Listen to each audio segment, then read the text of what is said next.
I am Lamont at large, and I am at the Omona View Cemetery here in Muskegon, Michigan.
Loving son, brother, uncle, Marquis P. Gresham, March 25th, 1997 to April 23, 2014, nephew and grandson.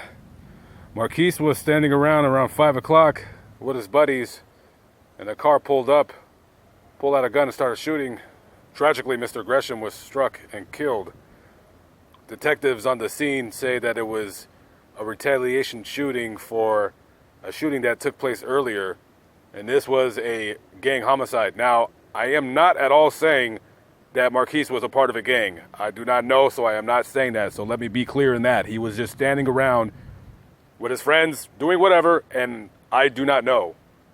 I would say that when gangs conduct drive-by shootings, I don't believe they go up to the individual person that they really want to get and just say, hey, can you please stand over here so we can shoot you? That's not how it works. They cowardly drive to a group of fellows that they might recognize, and they just start spraying away. That's why thousands and thousands and thousands and thousands of people have been killed, lost their lives due to gang violence, sitting in their home doing nothing, and a bullet just comes by, whizzes through a wall, and strikes a 3-year-old in the head in Chicago.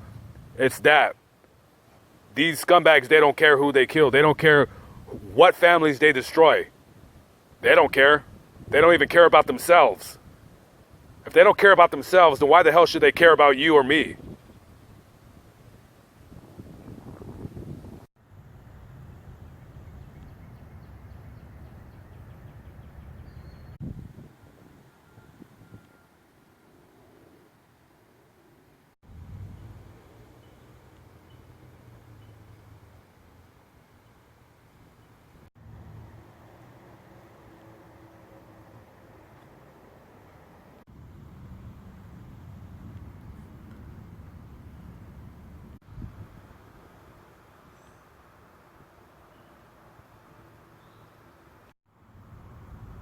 Daniel R. Galley, March 26, 1980 to May 25, 2015, beloved son. He was 35 years old when he died. It just says online he died unexpectedly at his home. His older sister, Carrie Ann Galley, preceded him in death. And we have over here his father, Larry R. Galley. He died just on December 31st of last year, 2018.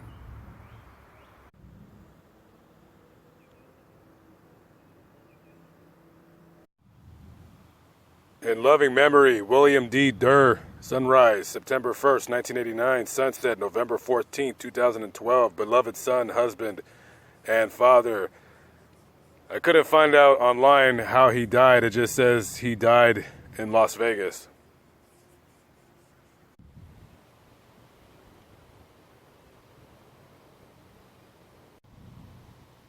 Kente Jones, in loving memory, March 1st, 1994 to January 24th, 2013. Only 18 years old.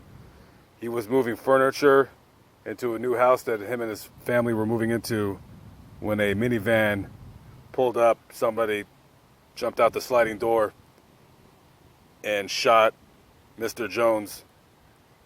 He fell to the ground. The minivan sped away. They took him to the hospital where he was pronounced dead on arrival.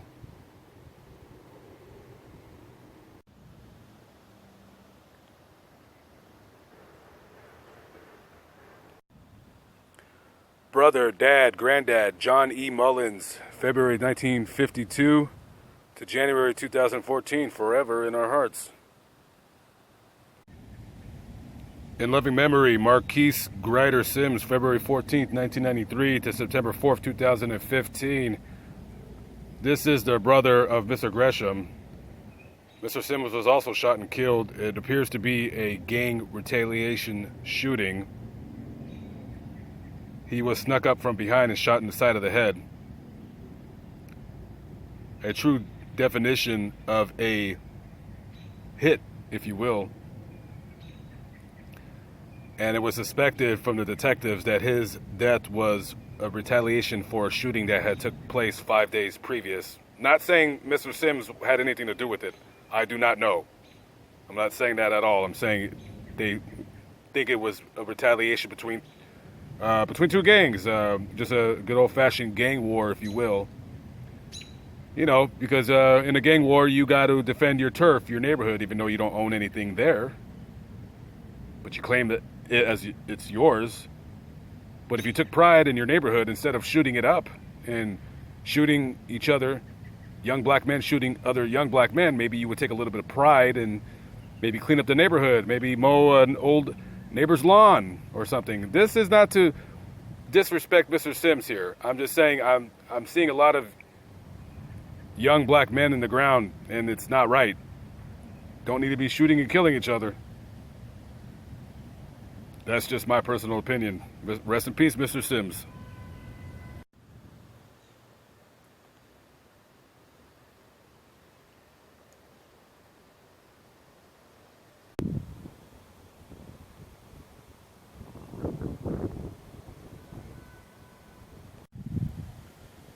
Elliot Teron Stewart, August 27th, 1975 to July 22nd, 2004. God took my hand, now I'm at peace. Mr. Stewart was shot and killed on that horrible day on July 22nd, 2004, standing in a crowd. He had a brother who 6 years previous, by the name of Santa Stewart, also was shot and killed, also by a drive-by, not even a block away from where he was killed.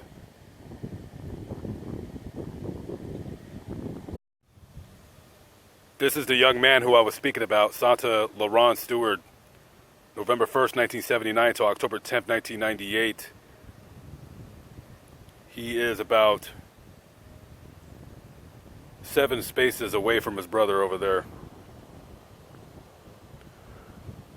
A mother having to bury 2 of her sons who were killed in such a horrific, senseless fashion, not even a block away from each other. I can only just guess the amount of grief.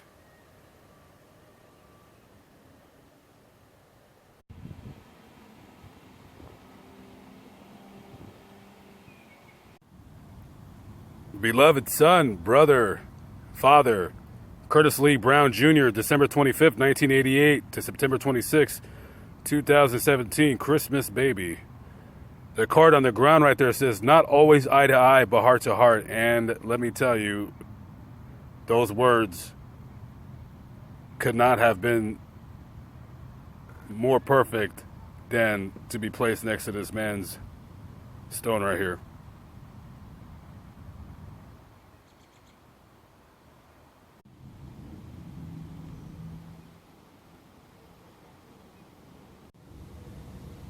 MacArthur Watt III, also known as Puna, February 17th, 2000 to February 14th, 2017, 3 days shy of his 17th birthday, forever in our hearts. MacArthur Watt was shot and killed in an alley around 10 p.m. on the night of February 14th, 2017. His murder is unsolved as of this recording.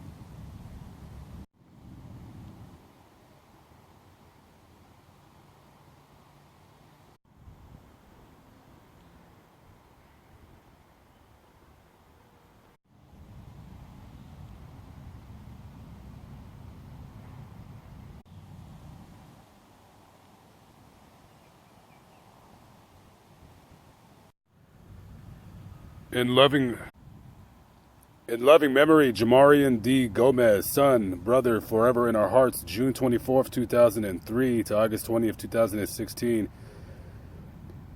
Jamarian and his family, they went to the lake to go swimming and barbecue, just have a good time. And him and his family members and friends, they were playing a game, and they were swimming in Lake Michigan. And it's suspected that an undercurrent took Jamarian down. And when they got to him, they seen him floating face down. He was airlifted to a hospital. He was on a ventilator for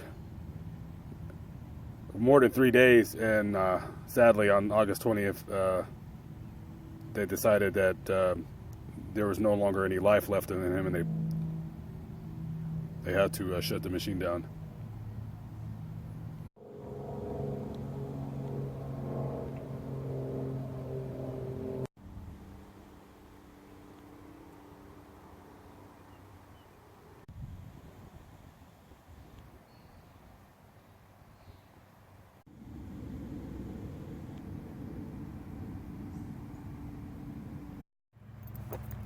A pair of basketball shoes lovingly placed on the grave, never to be worn by the owner ever again. Very, very sad. Very, very surreal death can be. I want somebody and everybody to know, watching this, I don't mean any offense. And I don't want anybody to take my videos to be offensive if I'm showing the graves of particular family members that you might know. But I like to call myself a provocateur of the truth, and when I read a story that sounds kind of fishy, I'm going to say something about it. Also, that young man back there, MacArthur Watt III, his killer is still on the loose. And if you are, in case by some which way the algorithm gods of YouTube, if you are watching this, you need to pay for your crimes. You took that young man's life, and he'll never live again.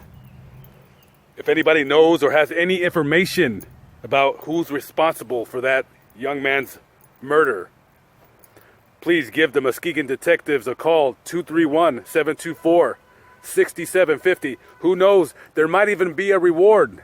But the reward should not be in terms of monetary compensation. It should be in terms of just getting a bad person off the street. That's all we need to do, get a bad person off the street. Live, but not live, but I'm still alive by the grace of God. My name is Lamont. Thank you for watching. Peace out.